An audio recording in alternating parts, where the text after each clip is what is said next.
Ladies and gentlemen, our Senator, Janice Allen, the next Minister of Tourism.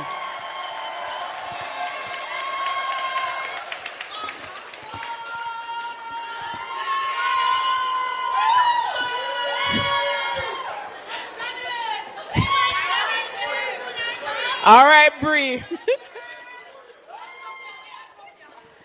Good evening. Good evening, ladies and gentlemen. Good evening, friends. Good evening, comrades and colleagues here in St. James. Thank you very much, Nikisha, party leader, and others on the platform. Thank you. So, ladies and gentlemen, I have been invited here this evening in Alan's constituency to speak about tourism. And tourism, which is so vital to just about everybody in St. James, is obviously important to talk about. But before I go into tourism, I'm going to just give a little information about a special place called St. James Central.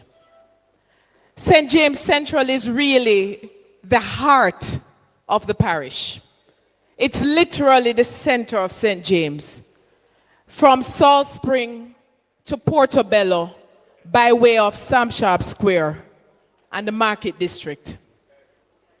It is home to, I believe that I might be rivaling West Central when I say that we are home to the majority of the working population in the parish.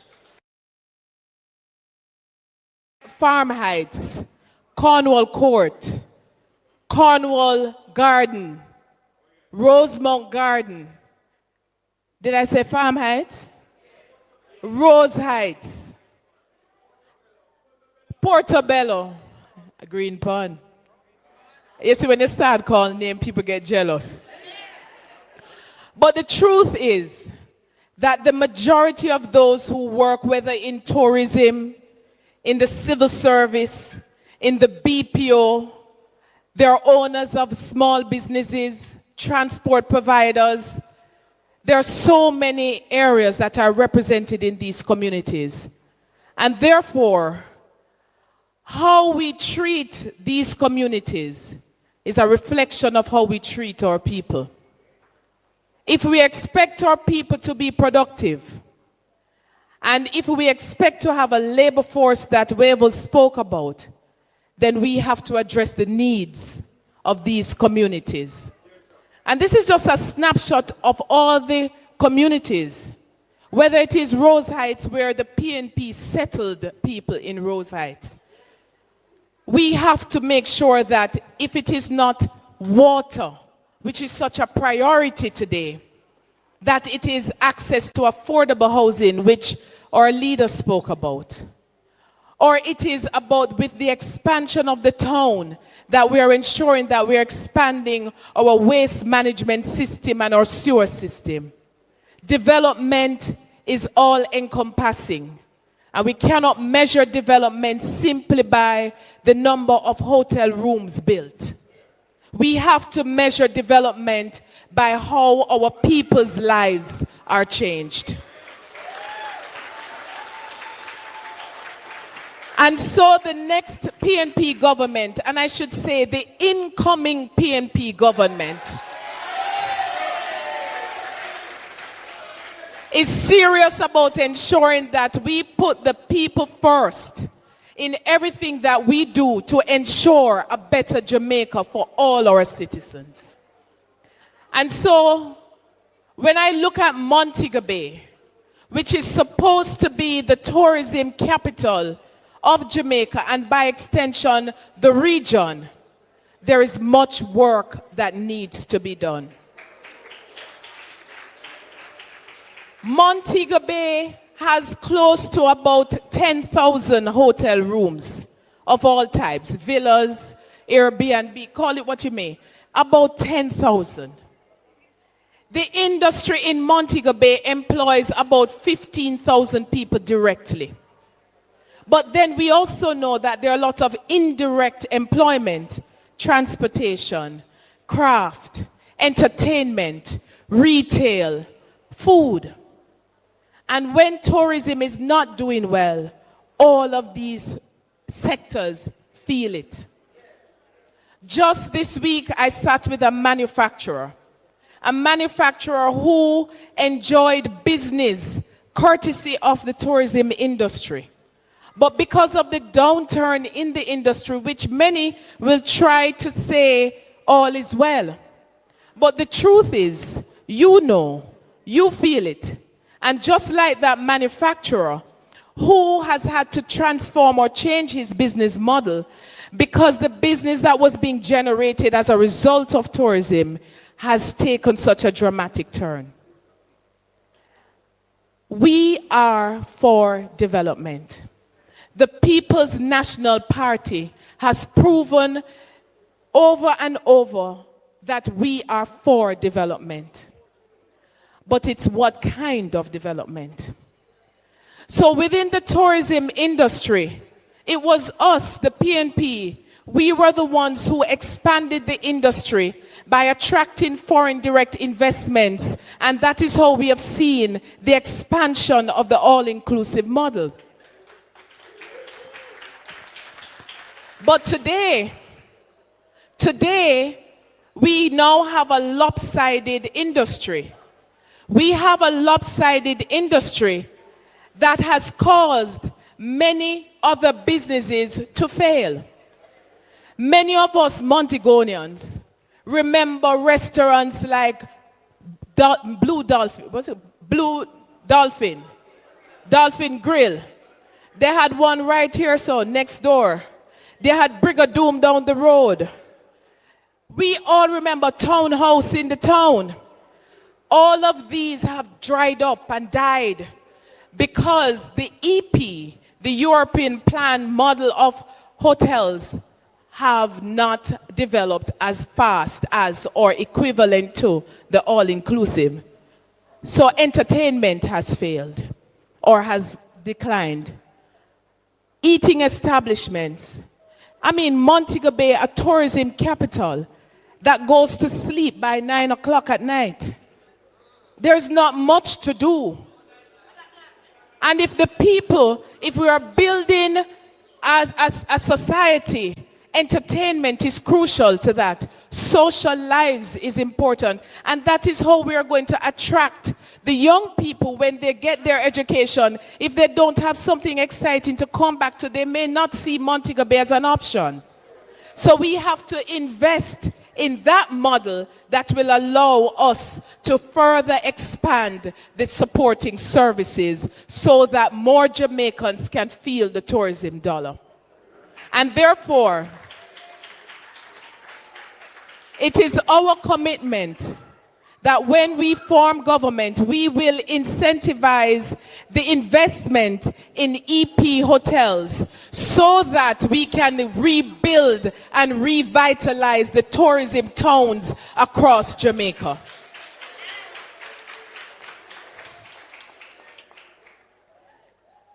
Within tourism, and again, the trailblazers that the PNP has always been, we formulated and instituted the Tourism Enhancement Fund.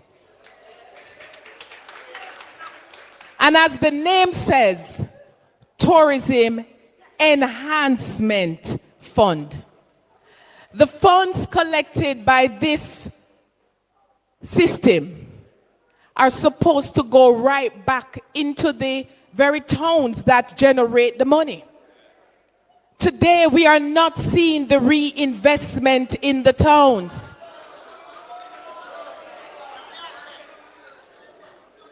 It is a shame that you cannot, in any part of the city, find a public restroom. You cannot walk uninterrupted on any sidewalk in this town. And I know it happens in other tourism towns. So when you say that you are boasting millions and millions earned each year by tourism, we are not feeling it. And it is time we feel it. The time has come for us to, just like we are going to we're going to change and put back NHT to what it's supposed to be. We're going to put back Tourism Enhancement Fund to what it is supposed to be.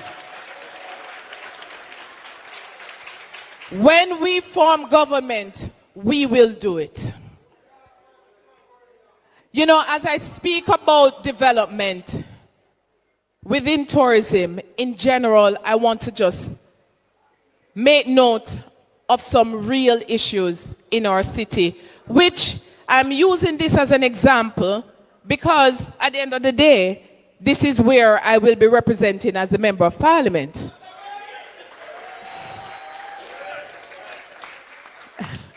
So, the truth is, development is important. And there has been development around the center of the town. When we look inside the center of the town, it is decaying. And we have to revitalize our city. Because when our people feel like they live somewhere that is progressive, they won't want to leave. Productivity will increase. It sounds simplistic, but the truth is, we have to encourage investment, especially Jamaican investors in Jamaica. And therefore, for those Jamaicans who I see who have been investing their hard-earned dollar into Jamaica, I mean, the other day I walked on Church Street. I walk plenty, you know, party lead. I walk in the town plenty. When I am on Church Street the other day, I saw a gentleman doing some construction. He's a Jamaican who is connected to business and has business in the United States. And today he bought a building on Church Street that he's renovating. He's connected to Eastern Hanover. He's renovating in Montego Bay. And that is an expression of confidence our Jamaican people need to see in other Jamaicans investing in the town. There are too many derelict buildings in our city that ought to be. We must use encouragement for those who are the owners, because many of them are overseas and have left their buildings unattended, and that is leading to the downgrade of our city. We have to first encourage them, incentivize them to invest in it, or if needs be, we have to use legislation to acquire some of them because they are leading to the deterioration of the city. And we cannot just leave it like that. And so, whether it is the investment of the tourism dollar in the town or legislation that is going to support us, we must encourage the local development and investment in our town. I see it on Union Street. I see it on Market Street. I see it on Church Street, on East Street. Let us revitalize the city because the city is ours. It is ours and we must develop it for our people. My vision for this city is that places like Canterbury, King Street, Hart Street, Barracks Road can boast both residential and commercial development. My vision for this city is that my 77-year-old mother can walk the streets with ease. My vision for this city is that the children coming from Mobe, Infant and Barracks Road, walking home or getting to wherever, that not because the rain just fell 5 minutes ago that they must be hampered by flooding streets. My vision for this city is that we have a modern, fit-for-purpose transport center so that if wherever you are going, they will have a decent place to access public transportation. If you don't have a vision, you don't know where you're going, you don't know what to do when you get there. So that is my vision. With regard to tourism, I've already mentioned that we will ensure that TEF operates as it should. The truth is that there are challenges. Last year, when the travel advisory was issued by the United States, and I pointed it out in the Senate, people attempted to rubbish what I was saying, that it would have had an impact. You are my witness. Unfortunately, the truth is that it has impacted our industry.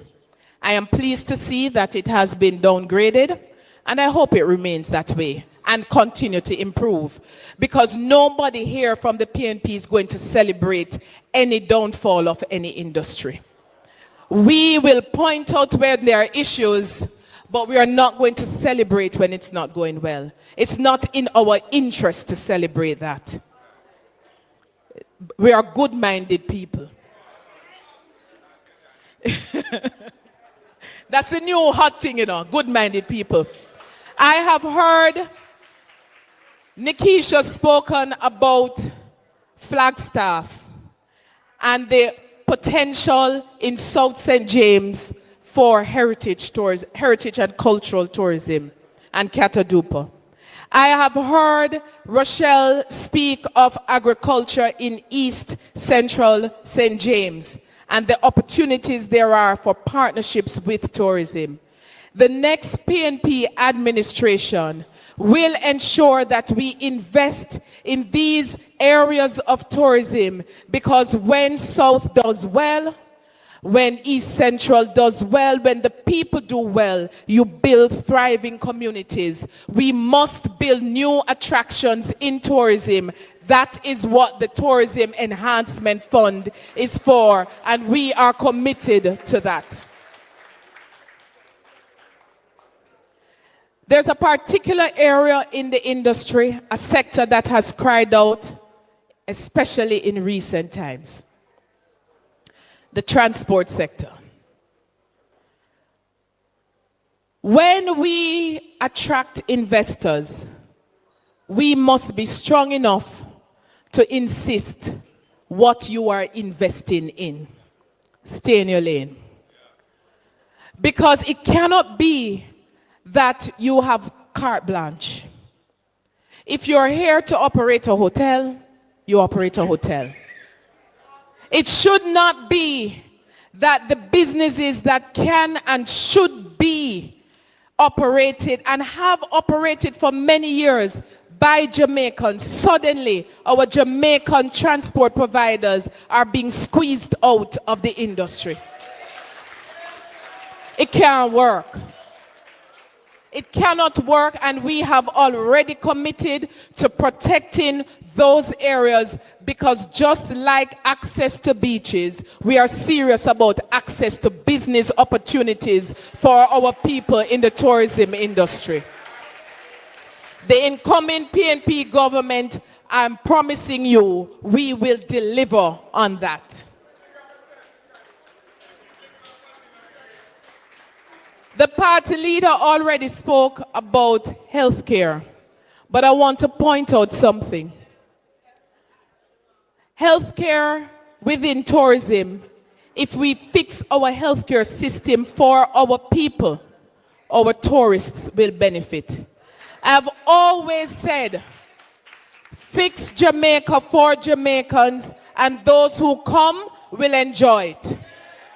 We won't have hand to count. Our healthcare system, particularly here in Montego Bay with Cornwall Regional Hospital, it has been said already, but I say it again.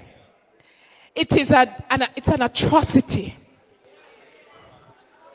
8 years, and still there are so many issues that today people are dealing with, those who work there, those who go there for service. If anybody in here feels sick, I know the last place you think of going is Cornwall Regional, when it should be the first. Right now, I heard on the news the talk about an air condition malfunction that is impacting on the delivery of clinical service, clinic. And this is something, according to those who are in charge, have spoken about, who have said that they know it happens every year around this time. Well, if it happens every year around this time, what you're doing about it? It has now impacted service delivery. There is an X-ray machine. The X-ray machine went down about a year and change ago. This is when everybody needs it. Cancer patients need it for CAT scans. Everybody needs it. People have had to be going private, paying upwards of $60,000, $80,000 for something that they should not be paying for. And it came back, they bought a new one.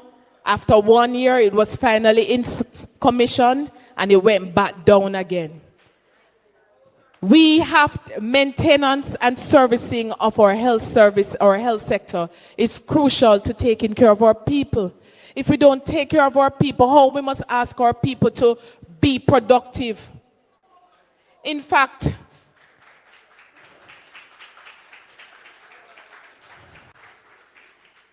everything that we do must be geared towards building our productivity. And I'm wrapping up, Party Leader. I see you're watching the time because you have to go back to Kingston. We have to ensure that we, you know, this Party Leader of mine, if you, let us take care of our people, right? I will close by just saying this. We are at a most crucial time in our country. We are about to face a very serious decision about the way forward for our beloved country. Now is not the time to sit back and say, make them go on.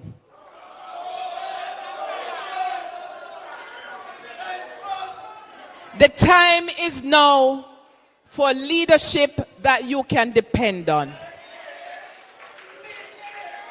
The time is now for integrity because it matters. The time is now to put the people at the center of every decision that we make. The time is now for the People's National Party to be the next government of this country.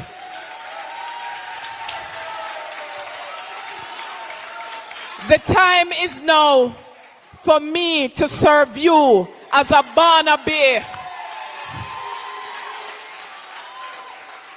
As a Barnaby, to serve you in the city of my birth. I look forward to being your member of parliament. Thank you.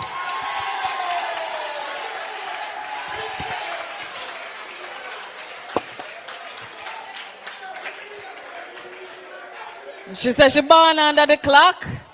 She Barnaby. You have to give us Senator Janice Allen. Man, this girl is on fire.